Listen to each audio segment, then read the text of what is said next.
Mes chers lecteurs, alors voilà, me revoici ici, mais terriblement déçue parce que je ne me voyais pas être dans cette situation pour vous apporter la suite des aventures de Gabrielle, étant donné que la vie devait être un petit peu plus légère qu'elle ne l'a été ces derniers temps pour moi. En effet, je vais avoir du retard à produire mon deuxième tome de ce livre qui me tient à cœur et que j'étais en train d'écrire parce qu'entre-temps, j'ai perdu mon papa.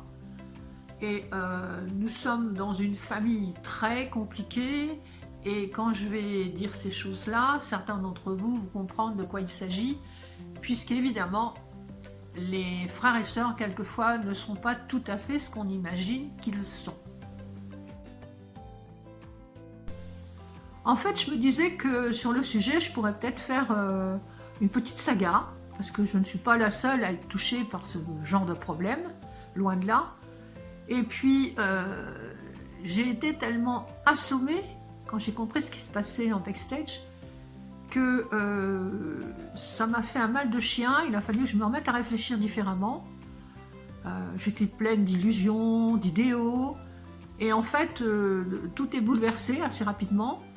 Vous vous rendez compte que quand vous pensiez que oh, pas ça chez nous, on n'est pas comme ça, on n'est pas aussi médiocre, aussi vulgaire, et ben si. Il y a des gens qui peuvent être très très moches derrière des sourires de ravis de la crèche, hein. Ça arrive. Et puis le problème, c'est quand vous découvrez ça, il faut tout remettre en question. Et c'est ça qui est le plus délicat. Et bon, on continue à vivre, hein, on va relativiser. C'est pas forcément fondamentalement quelque chose qui empêche d'avancer.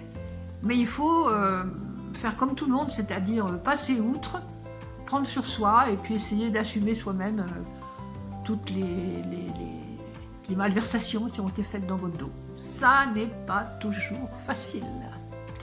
Mais on va tenir bon.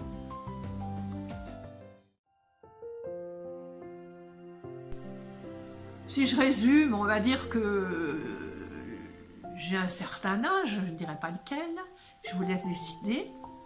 Je suis l'aînée d'une fratrie de 4 et on a été 3 filles et à la fin est né un garçon. J'étais l'aînée donc de cette fratrie. Mes parents étaient dans l'enseignement, donc des gens que je pensais un petit peu ouverts d'esprit. Et alors là, pour ce qui est de ma mère, aucun problème.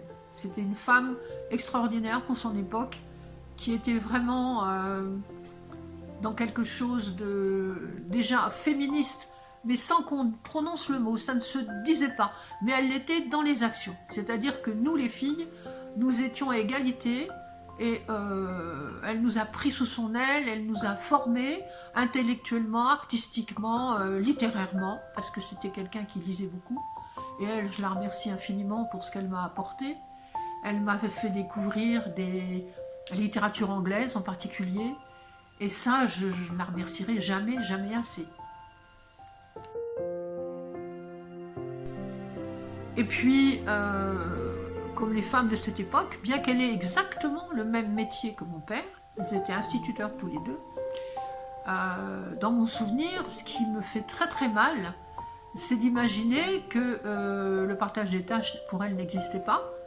Il y avait quelque chose de très patriarcal dans l'attitude de mon père, et il l'a conservé jusqu'au bout, puisque ce qui s'est passé, c'est ce qui se passe maintenant, par rapport aux éléments de ma fratrie, c'en est le témoignage. Je me dis que finalement, mon pauvre père, il a loupé sa sortie, parce que ça ne correspond pas du tout à toutes les choses que j'ai entendu prêcher.